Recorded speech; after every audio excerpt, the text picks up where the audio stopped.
I have here the Tudor BB58. Titrade natin sa 4 na Seikos. I'll let you see those Seikos later on and then we'll make a deal. Tara! Guys, PSE Tower, dito natin meet si client, Tito Boy. Tito Boy ba or boy? Okay lang, Tito Boy.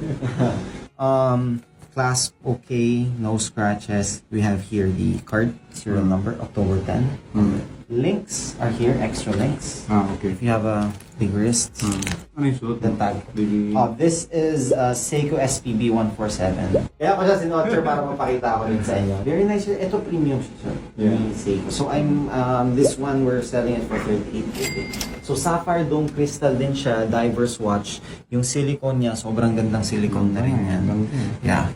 So here, take a look na sir. Check it. Yeah. Binili ko. Sarks. Sabi nila brand new inbox. Okay. So this is a JDM. Yung original bracelet. Nandyan. Nandyan din. Okay. Here is the original bracelet. Looks good with links. Ito ang tawag kasi dito. This is the baby Grand Seiko. Correct. I want to show you the Grand Seiko. Yeah. So that's the Grand Seiko. So this is the baby Grand Seiko. The SARC 033. And here we have the SBGR 309, which is ito ang Grand Seiko. Actually sir, kahit ito, kaya hindi ako masyadong meticulous dito kasi I might use this as personal din. So, I'm good with this. Okay tayo dito. Yung next naman. Alright. Ito yung Marine Master. Ang binenta sa akin, kasama Jubilee bracelet na siya. Oh, yeah. So, this is the SBDX 017 Marine Master ni Seiko. Nagamit mo na talaga to sir, no? Let me just check kung malalim yung scratches kasi kung kaya ng buff, masisira. Pero sa glass niya, okay naman. Sa glass niya, this is sapphire crystal, so I think okay siya. How much yun ang auto, sir? 115. 115. Check natin, baka maganda rin yung... Ito yung hinanti ko talaga noon pa. Shogun, kaya lang. Shogun. So this is the Shogun. This is a titanium. Titanium. Ngayon, yung unang-unang binili kong Seiko talaga, ito. This is original. Okay. Baka non-padding, scuba. It's nice. It's working naman. Yeah. Winding. Kakagalit. If you want that, sir, I could give it to you from 38, 34. That's my last price. Kaya ginano na kita, hindi na ako may pag-negotiate. Yeah, Just give you the best that I can, that's it. 34. And that is also with box and papers din. And then, we agreed, sir, dun sa 67. Okay lang ba, sir, dagdagan natin ng konti? Kala mo, babawa ka mo. Oh, grabe, sir, hindi ko kaya. Sabi ko, hanggang 65, baka Actually, pwede sir, 65 ka.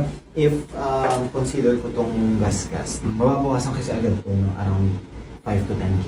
So, I was thinking on top of my head, 75 instead of 67, parang 8,000. Pero I don't want to ano. So, if you would, from 75, gawin kahit, sir, dagdagan na natin 40, 71. Okay lang ba, sir? So, 67 yung original, plus 4. Eh, yung sa Kwan, baka naman pwede mong dagdagan. Yung sa... Sumo at saka Sa Sumo at saka sa Shogun, sir. Kasi dati walang box, di ba? Walang box. Ito kasi... Bibigay ko ng isang box sa'yo. Yung Pwede isang- mong gamitin sa Shogun o sa... Actually kasi, sir, ito, hindi siya original box. Pero maganda naman yung box niya. Pero kasi yung mga tao, takot sa peke eh. Pag sinabi mong replaced box, ay, hindi nga ako binibigyan ng time para mag-explain minsan, sir eh. Kaya sabi nila, okay na. I think good deal, sir, is 71,000 if you would, ano. Kasi sir, ito, kung makikita mo, walang kagas-kagas-kas. As in, this is, looks like brand new talaga. And then, if you can click ito, yung clickable niya, yan, sir, ang ano, clickable talaga ng Tudor. I also have here, yung 41mm naman, which is mas mura Ito siya. 39 ano? Yes, this one. Ito lang. Talagang... If Para sa gusto akin nyo pa, talaga sir, to. if gusto nyo pa, sir, sikipan, nasisikipan mo kahit one dito. Meron naman Pwede siya. pang i-adjust Oo, dito, ano? madali lang yan. Gusto mo, sir, pwede ko i-adjust now. Hindi na, okay. Pero kung okay na siya, yan. O sige, ganun ka ganda. 70 ka lang. Sige, sir, Kailan? 70. Sige.